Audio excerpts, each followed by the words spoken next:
Hello everyone, welcome to our channel beginners bank. तो आज हम आपके लिए अकाउंटिंग का क्लास 1 लेकर के आ गए हैं।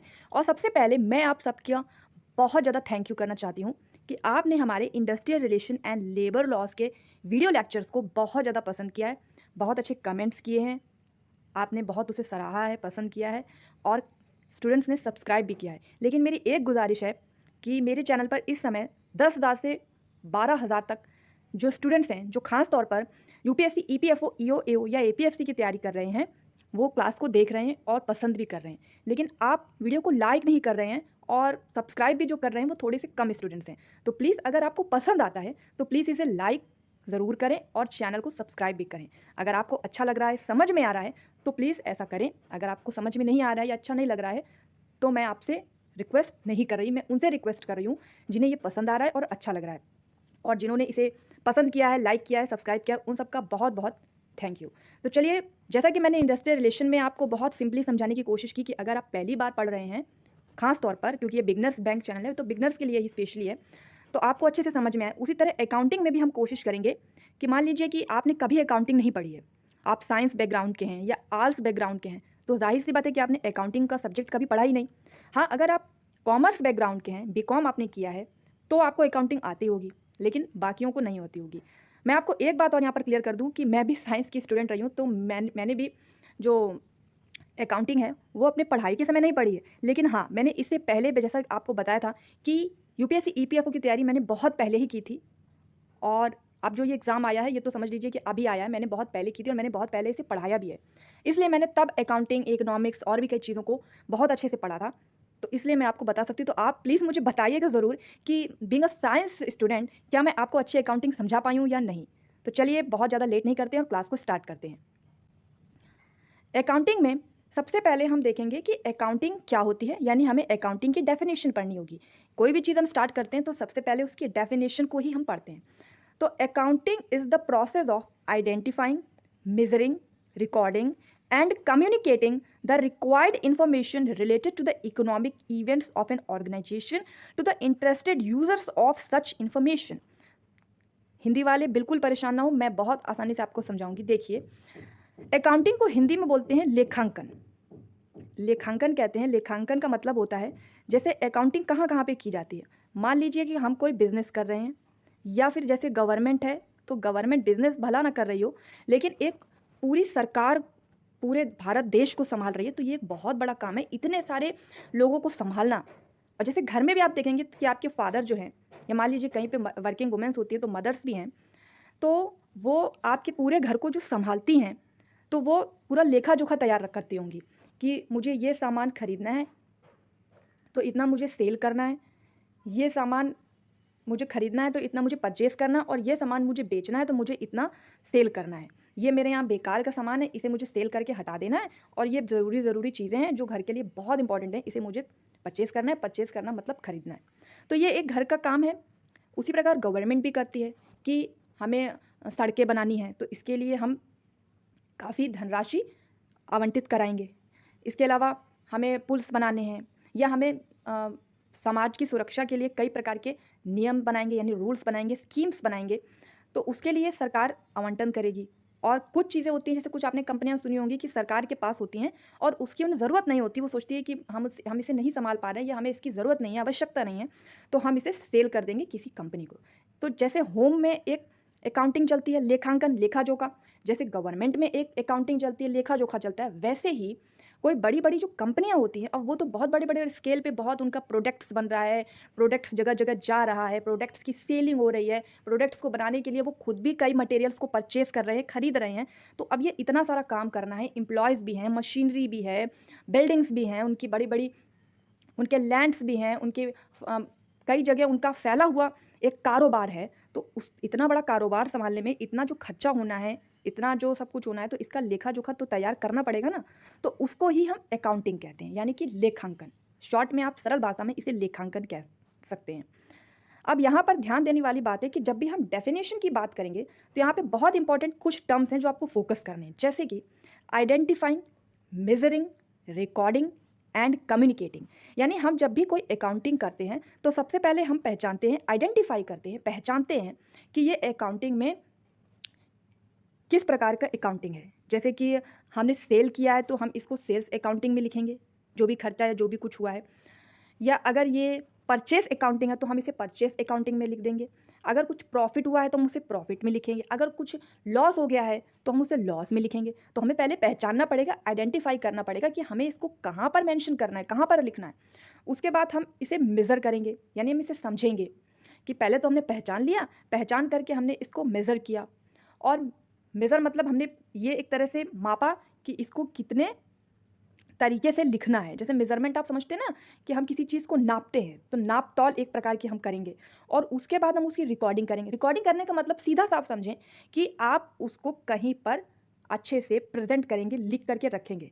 पुराने ज़माने में ये काम रजिस्टर्स में होता था जब तक कि कंप्यूटर्स नहीं थे, लेकिन अब जब से कंप्यूटर्स आ गए हैं तो हम उसे कंप्यूटर्स में डेटा बना के रखते हैं, उसे रिकॉर्डिंग कहते हैं। और उसके बाद हम कम्युनिकेटिंग करेंगे। कम्युनिकेटिंग का मतलब है कि अब जिसका बिज़नेस है, वो जो ओनर है, या मान लीजिए ओनर के अलावा भी कुछ लोग होते हैं, जैसे जिनसे सामान परचेज़ कर रहे हैं भारी मात्रा में, या जिनको सेल कर रहे हैं। अब सेल करने के लिए डायरेक्ट कस्टमर के पास तो जाते नहीं, बड़ी-बड़ी जो रिटेलर्स शॉप्स होती है उनको हम सेल्स करते हैं और वो फिर कस्टमर को सेल करते हैं। तो हमें कम्युनिकेट करना पड़ता है, बताना पड़ता है कि अकाउंटिंग में हम क्या-क्या कर रहे हैं। कम्युनिकेट करना यानी आपस में बताना। तो अकाउंटिंग को सरल रखना पड़ेगा, ऐसा रखना पड़ेगा जो समझ में आए, तो वो कम्युनिकेटिंग हो गया। तो accounting is the process of identifying, measuring, recording and communicating the required information, यानी जो ज़रूरी है information related to the economic events. Economic events यानी जो वित्तीय इवेंट्स हैं। वित्तीय इवेंट्स यानी जो लेन देन का इवेंट्स है। इकोनॉमिक्स मतलब वित्तीय, यानी लेन देन जो हो रहा है, जो लेखा जोखा हो रहा है, जो पैसे का आदान प्रदान हो रहा है एक दूसरे के साथ,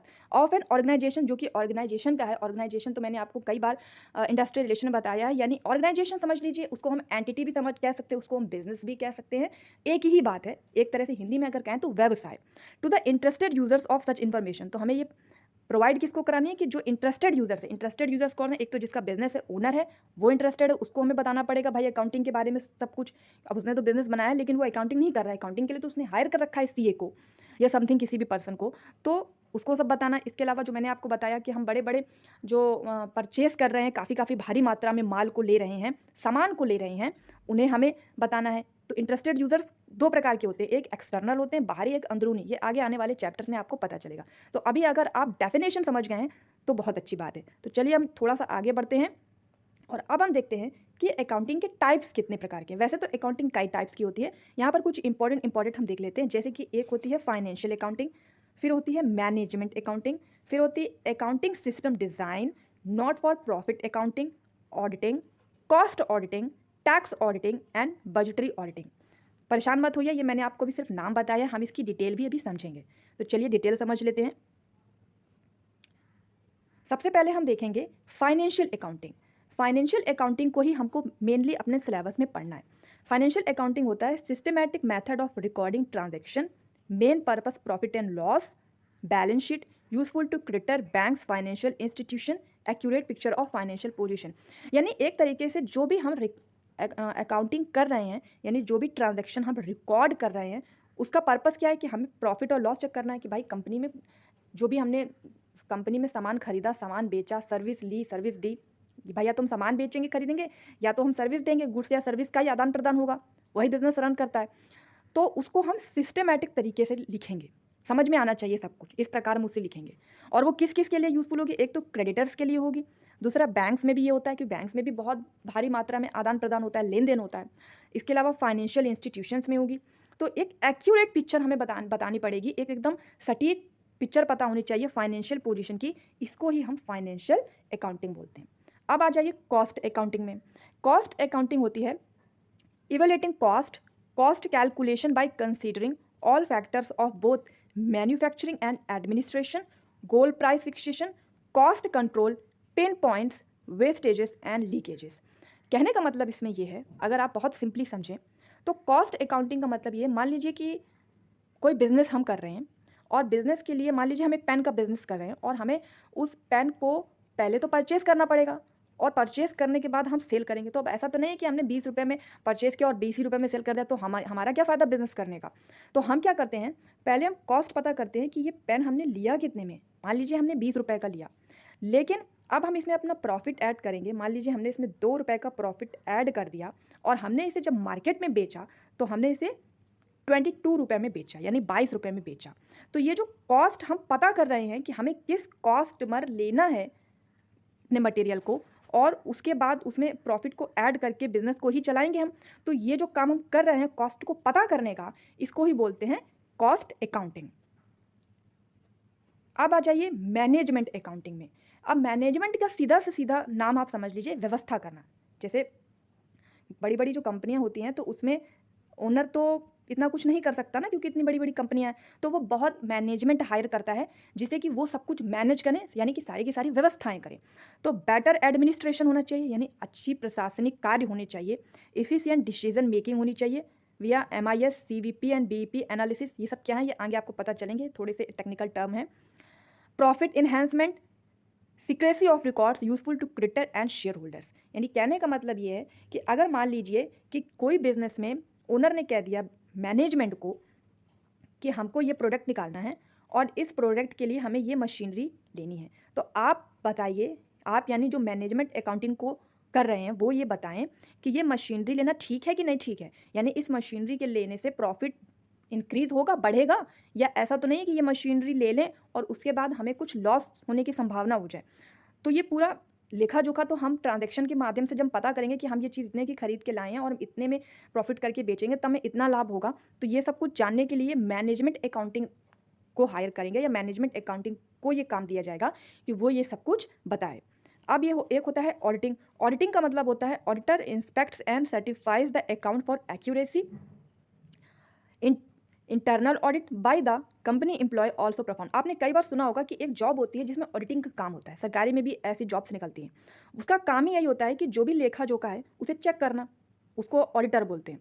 तो ये इंस्पेक्ट करेंगे, यानी जो भी अकाउंटिंग हो रही है उसकी एक बार फिर से चेकिंग करेंगे। भाई पैसे का इतना बड़ा बड़ा लेन देन हो रहा है तो उसमें कई बार गड़बड़ी भी हो जाती है कि अब लाखों का करोड़ों का लेन देन है, कभी इधर से उधर कुछ हो गया तो समझ में नहीं आता। तो ऑडिटर एक होगा जो कि इंस्पेक्ट करेगा, सर्टिफाई करेगा, अकाउंट की एक्यूरेसी को देखेगा, और ये काम किया जाएगा कंपनी के एम्प्लॉयज़ के द्वारा। गवर्नमेंट होती है तो गवर्नमेंट तो ऑडिटर रखती है, तो वो भी उसके एम्प्लॉयज़ होते हैं, गवर्नमेंट एम्प्लॉयज़ उसको ऑडिटर बोलते हैं, और उसी प्रकार प्राइवेट कंपनी भी रखती है।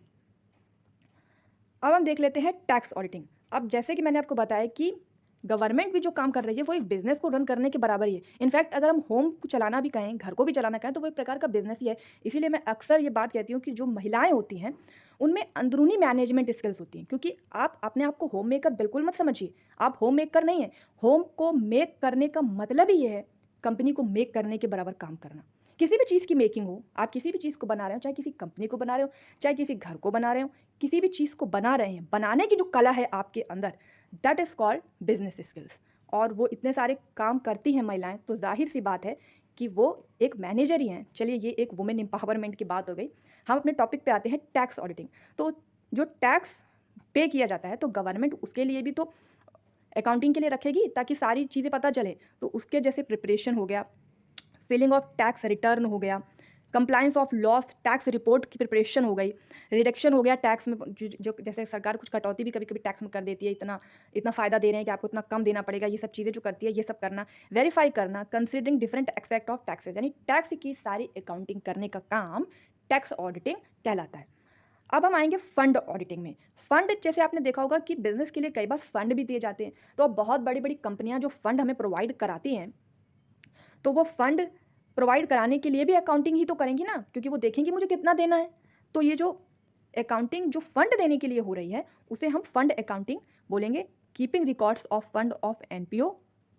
NPO का मतलब होता है नॉट प्रॉफिट ऑर्गेनाइजेशन। अब फंड प्रॉफिट के लिए भी दिया जाता है, लेकिन कई बार नॉट प्रॉफिट ऑर्गेनाइजेशन, क्योंकि फंड आप दे रहे हो, फंड का मतलब ये हो गया कि एक ऐसा पैसा दे दिया जिसको वापस नहीं लेंगे आप, तो वो एक प्रकार का नॉट प्रॉफिट ऑर्गेनाइजेशन का ही वर्क हो गया कि आप बिना प्रॉफिट के ही फंड प्रोवाइड करा रहे हैं मोस्टली। वैसे अब तो फंड प्रॉफिट के प्रोस्पेक्टिव से भी दिया जाने लगा है। Separate fund maintain for separate work for assurance of usage. तो ये फंड प्रोवाइड करने के लिए जो लेन देन का काम है उसके बारे में जो पूरा लेखा जोखा तैयार करना, उसे हम फंड ऑडिटिंग कहते हैं। गवर्नमेंट ऑडिटिंग, मैंने अब कई बार आपको बताया कि जब गवर्नमेंट चलानी है और इतनी भारी भारी, आपने उनके बजट कभी सुना होगा तो आपने देखा होगा कितने ही बड़े आंकड़े होते हैं जब भी वो पैसे की बात करते हैं। कोई भी मंत्री ले लीजिए, हमारी वित्त मंत्री ले लीजिए, तो वो इतने बड़े बड़े आंकड़े होते हैं कि अगर मैथ आपकी वीक है तो समझ में ही नहीं आते हैं। तो जो गवर्नमेंट की भी ऑडिटिंग करने के लिए गवर्नमेंट ऑडिटिंग रखना होता है। इसमें क्या करते हैं, keeping record for central and state government for allocation and utilisation of various budgets to ensure proper usage, यानी सारे रिकॉर्ड्स रखने, चाहे वो सेंट्रल गवर्नमेंट कर रही हो चाहे वो स्टेट गवर्नमेंट कर रही हो, जो कि वो एलोकेशन यानी जो पैसा आवंटित करती है किसी भी काम को करवाने के लिए, और वो काम के बाद जो यूटिलाइजेशन हो गया यानी वो काम हो गया है तो वो उसका किस प्रकार यूसेज हो रहा है, ये पूरा जो बजट तैयार किया जाता है, इस बजट की अकाउंटिंग करने के लिए जो काम किया जाता है उसे हम गवर्नमेंट अकाउंटिंग बोलते हैं। एक होती है फॉरेंसिक अकाउंटिंग, कैलकुलेट डैमेजेस और settling disputes in legal matters, investigations carried out, also called legal accounting. ये जो लीगल अकाउंटिंग होती है, फॉरेंसिक तो आपने सुना ही होगा अगर आपने सीआईडी देखा है तो फॉरेंसिक का क्या मतलब होता है, जो एक तरह से जो चीर-फाड़ का काम करते हैं वो फॉरेंसिक होता है। लेकिन इसको अगर आप लीगल टर्म में समझने की कोशिश करेंगे तो जो लीगल मैटर्स होते हैं वो पैसे से संबंधित, ज़्यादातर मैटर्स तो पैसे से संबंधित ही होते हैं ना। जब भी कोई प्रॉब्लम्स होती है, कोई भी लड़ाई झगड़ा डिस्प्यूट होता है, किसी भी मामले में आप देख लीजिए वो पैसे से संबंधित ही होता है। तो उस डिस्प्यूट को सॉल्व करने के लिए हम अकाउंटिंग को ढंग से करेंगे तभी सही रहेगा। तो ये अकाउंटिंग जो इस पर्सपेक्टिव से की जाती है, डैमेज को कैलकुलेट करने के लिए, डिस्प्यूट की सेटलिंग करने के लिए, खास तौर पर लीगल मैटर्स में, उसे हम फॉरेंसिक अकाउंटिंग बोलते हैं। और एक हो गया हमारा फिड्यूशियरी अकाउंटिंग। फिड्यूशियरी अकाउंटिंग होती है accounting and evolution of a third party business and proper maintain under the care of another person. यानी मान लीजिए कि कोई बिजनेस किसी का है लेकिन रन कोई दूसरा कर रहा है। कई बार ऐसा होता है ना कि आप सिर्फ पैसा लगा सकते हैं, आपको करना नहीं आता बिजनेस बिल्कुल भी, लेकिन आप पैसा लगा सकते हैं और आप एक किसी थर्ड पार्टी यानी कोई तीसरे व्यक्ति या दूसरे व्यक्ति के द्वारा उस काम को करवा रहे हैं, किसी अनदर पर्सन के द्वारा उस काम को करा रहे हैं, तो उस काम को कराने के लिए भी अकाउंटिंग ज़रूरी है, तो उसको हम फिड्यूशियरी अकाउंटिंग बोलेंगे। तो ये हमारे कुछ इंपॉर्टेंट टर्म्स हो गए अकाउंटिंग के बारे में। अब यहाँ पर हम एक बार डेफिनेशन को और प्रॉपर तरीके से पढ़ेंगे क्योंकि ये डेफिनेशन बहुत ज़्यादा इंपॉर्टेंट है। The process of identifying, measuring, and communicating economic information to permit informed judgments and decisions by the users of accounts. In 1970, the Accounting Principal Board of American Institute of Certified Public Accountants, इसको आप ध्यान रखिएगा, AICPA यानी American Institute of Certified Public Accountants, क्योंकि वहीं से ये accounts आया है। Enumerate the functions of accounting as follows. तो अकाउंटिंग में मैंने आपको बताया था कि इसकी डेफिनेशन क्या है। तो अकाउंटिंग में भी defined as the process of recording, classifying, summarising, analyzing, interpreting the financial transaction and communicating the result thereof to the person interested in such information। तो इसमें अगर आप सिंपली समझने की कोशिश करें तो आपको एक टर्म याद रखना होगा, IMRCSAC। आई का मतलब हो गया आइडेंटिफाइंग, यानी अकाउंटिंग को सबसे पहले आइडेंटिफाई करना है, उसके बाद मेजरिंग मेज़र करना है, फिर रिकॉर्डिंग फिर उसे रिकॉर्ड करना है, फिर क्लासीफाइंग फिर उसे क्लासीफाई करना है, यानी अलग अलग खंड में लिखना है कि सेल्स का इधर आएगा, परचेज का इधर आएगा, प्रॉफिट का इधर आएगा, लॉस का इधर आएगा, यानी सबको क्लासीफाई अलग अलग, जैसे हम सब्जेक्ट्स अलग अलग पढ़ते हैं ना वैसे ऐसे क्लासीफाई करना है। तो ये जो IMRC वाला प्रोसेस है इसे हम बोलते हैं अकाउंटिंग में बुक कीपिंग। इसको हम अकाउंटिंग में बोलते हैं बुक कीपिंग। बुक कीपिंग का मतलब होता है एक बुक तैयार करना जिसके अंदर ये सारी चीज़ें होंगी, identifying, measuring, recording and classifying. और हिंदी में बुक कीपिंग को बोलते हैं बही खाता, आपने सुना होगा बही खाता तैयार करना। और ये SAC क्या है, एस का मतलब है समराइजिंग, ए का मतलब है एनालाइजिंग और सी का मतलब है कम्युनिकेटिंग। फिर उसके बाद जो हमने क्लासीफाई कर लिया, क्लासीफाई के बाद अब इसको समराइज़ करेंगे यानी इसको पूरा अच्छे से समझेंगे, फिर इसको एनालाइज करेंगे, इसका पूरा विश्लेषण करेंगे अकाउंटिंग का, और फिर इसको कम्युनिकेट, और फिर जो आगे हमारा ओनर है, यूज़र है, एम्प्लॉयर है या जिसको भी हमें प्रोवाइड कराना है अकाउंटिंग की इन्फॉर्मेशन, उसे हम कम्युनिकेट करेंगे। तो ये जो पूरा जो प्रोसेस है IMRCSAC, ये पूरे प्रोसेस को हम बोलते हैं अकाउंटिंग, और IMRC को हम बोलते हैं बुक कीपिंग। एक बार इसे और समझ लीजिए अच्छे से क्योंकि ये बहुत इंपॉर्टेंट है और ये बार बार एग्जाम में आता है। IMRC, ये जो टोटल प्रोसेस है इसे हम बोलेंगे बुक कीपिंग, बुक कीपिंग। और SAC, जब ये पूरा मिल जाता है, ये पूरा यहाँ से यहाँ तक पूरा आ जाता है, तो इस पूरे को हम बोलते हैं अकाउंटिंग। और I से होता है आइडेंटिफाइंग, M से मेजरिंग, R से रिकॉर्डिंग, C से क्लासीफाइंग, S से समराइजिंग, A से एनालाइजिंग और C से कम्युनिकेटिंग। इसे आप रट लीजिए और जितनी बार आप इसे पढ़ लेंगे तो आपको बहुत अच्छे से समझ में आ जाएगा। अब जो भी अभी तक हमने समझा, रिकॉर्डिंग, क्लासीफाइंग, समराइजिंग, उसी की यहाँ पर डिटेल बताई गई है। आप एक बार इसे पढ़ लीजिएगा जो आपको पीडीएफ मिले। रिकॉर्डिंग मैंने आपको बता दिया कि जो भी लेखांकन है, यानी जो अकाउंट्स तैयार करना है, जो लेखा जोखा है उसे रिकॉर्ड करना, this is the basic function of accounting. All business transactions of a financial character as evident by some document, जैसे कि sales bill, passbook, salary slip are recorded in the books of accounts. Recording is done in a book called journal. इसको हम अभी आगे देखेंगे journal क्या होता है। बस एक बात थोड़ा सा आप समझ सकते हैं कि जो रिकॉर्डिंग को तैयार करने के लिए जिस बुक में हम उसको नोट करते हैं, रिकॉर्डिंग को तैयार करके जिस बुक में लिखते हैं उसे जर्नल बोलते हैं। वैसे इसको अभी आगे और समझाएंगे अच्छे से, बट अभी आप थोड़ा सा इसे समझ सकते हैं। फिर आएगा क्लासीफाइंग, यानी कि उसको क्लासीफाई करना, अलग अलग उसको डिवाइड करके देखना। तो classifying is concern with the systematic analysing of recorded data with view to group transaction और entries of one nature at one place so as to put information is impact and user form, और the book containing classified information is called ledger। जिस प्रकार recording को हम जिस book में तैयार करते थे उसे जर्नल बोलते थे, उसी प्रकार क्लासीफाइंग को जिस बुक में हम तैयार करेंगे उसे लेजर बोलेंगे। ठीक है, तो ये हो गया रिकॉर्डिंग, ये हो गया क्लासीफाइंग। अब हम आते हैं समराइजिंग में। समराइजिंग है, it is concern with the preparation and presentation of classified data in a manner useful to the internal as well as external user of financial statement। this process leads to the preparation of financial statement। यानी पूरी चीज़ को अच्छे से summarise करके लिखना, ताकि कोई भी इंटरनल या एक्सटर्नल यूजर्स हो हम उसको समराइज करके उसे अच्छे से प्रोवाइड करा सके। तो अब हम देखेंगे analysing. The term means analysis means methodical classification of data given in financial statement. यानी हम एक प्रकार का क्लासीफाई करेंगे, उसको एनालाइज करेंगे, एक तरह से उसको अच्छे से विस्तृत करेंगे समझने के लिए कि हर चीज़ को अलग अलग लिखेंगे। यानी अगर कोई करंट एसेट्स है, अब ये सारे जो टर्म्स आ रहे हैं ये आपको आगे आने वाली वीडियोस में मिलता जाएगा। अभी आप समझ से चलिए, मान लीजिए कोई करंट एसेट्स है, कोई एक चीज़ है उसको एक जगह पे पुट कर देंगे, एक जगह पे लिख देंगे। कोई फिक्स्ड एसेट्स है यानी दूसरी चीज़ है उसे हम दूसरी जगह पे फिक्स कर देंगे।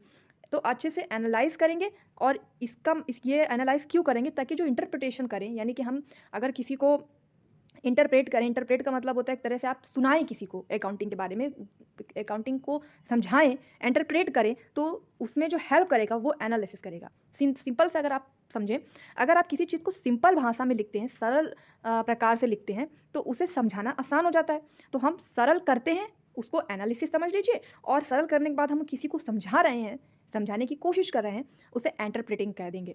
तो एंटरप्रेटिंग का मतलब होता है this is the final function of accounting. ये फाइनल है क्योंकि उसके बाद तो सीधे कम्युनिकेट करना है, यानी या तो ओनर को बताना है, या तो एम्प्लॉयर वगैरह को बताना है, या रिटेलर को बताना है, या समथिंग किसी पर्सन को बताना है।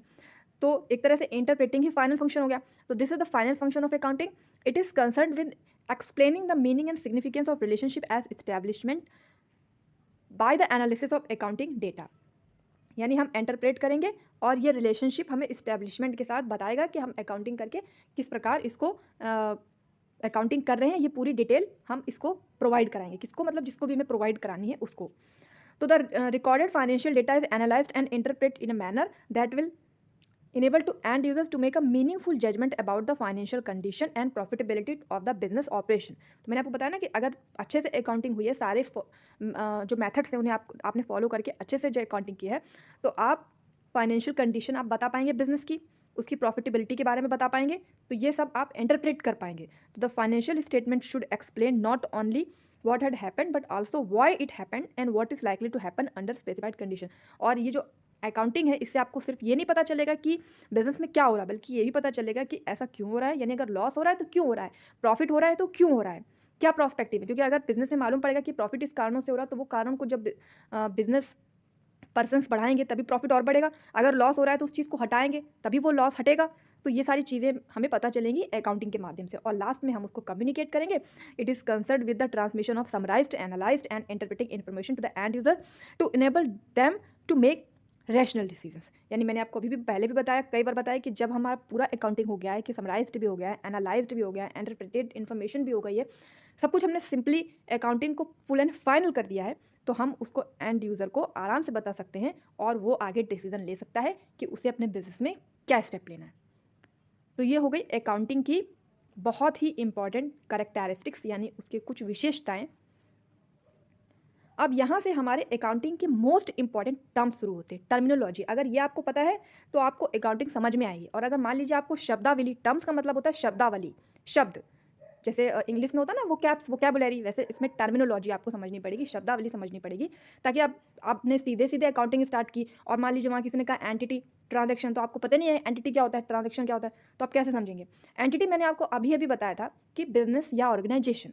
Entity means a reality that has a defined individual existence, यानी एक ऐसी प्रकार का रियलिटी है एंटिटी जिसका एक इंडिविजुअल एग्जिस्टेंस है, यानी जो वास्तविकता में प्रस्तुत है वो बिजनेस ही हो सकता है। जैसे कि business entity means a specially identifiable business enterprise like super bazaar, ITC limited etcetera, यहाँ पे कुछ एक्स्ट्रा नाम है।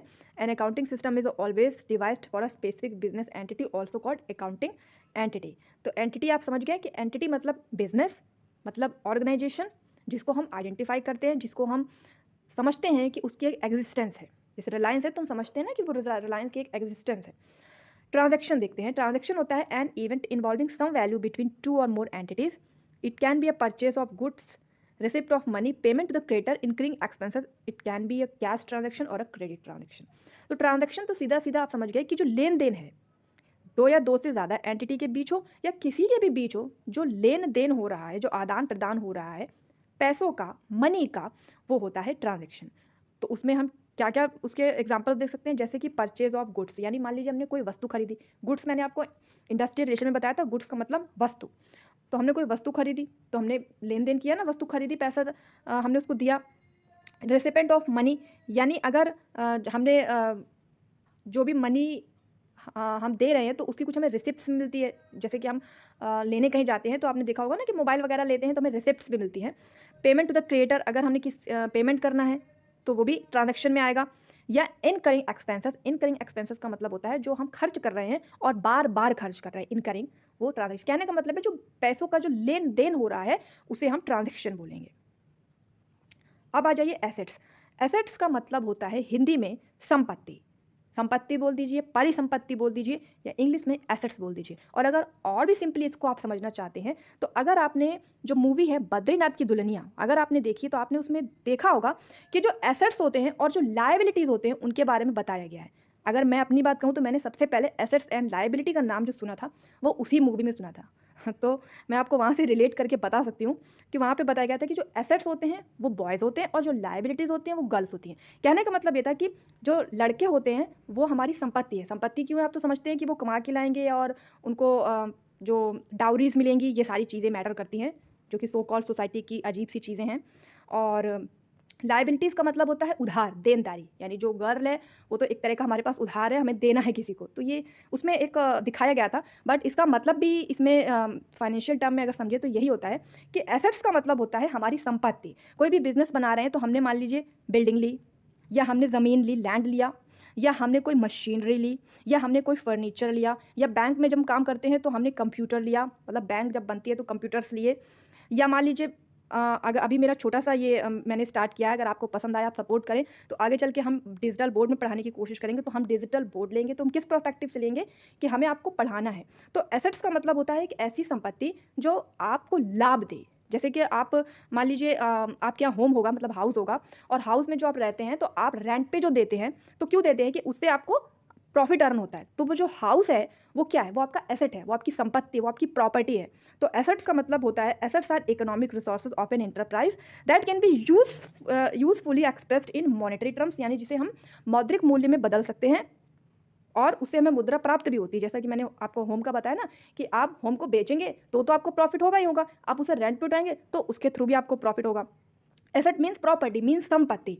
तो assets are items of value used by the business in its operation, अपने मतलब काम करने के लिए जो बिजनेस यूज़ करने के लिए जो भी संपत्तियां करता है उसे एसेट्स बोलते हैं। जैसे कि सुपर बाजार owns a fleet of trucks which is used by for delivering food stuff the trucks. तो इसमें उदाहरण भी बहुत प्यारा सा दिया है कि जो सुपर बाजार है वो ट्रक्स लेते हैं, क्यों? ताकि वो जो अपने फूड स्टफ है यानी फूड मटेरियल है उसे आप तक पहुंचा सके। तो ये हो गया एसेट्स, ये हो गया ट्रांजैक्शन, ये हो गया एंटिटी। अगर टर्म्स आपको बेहतर तरीके से समझ में आए हैं तो प्लीज़ एक लाइक ज़रूर करें।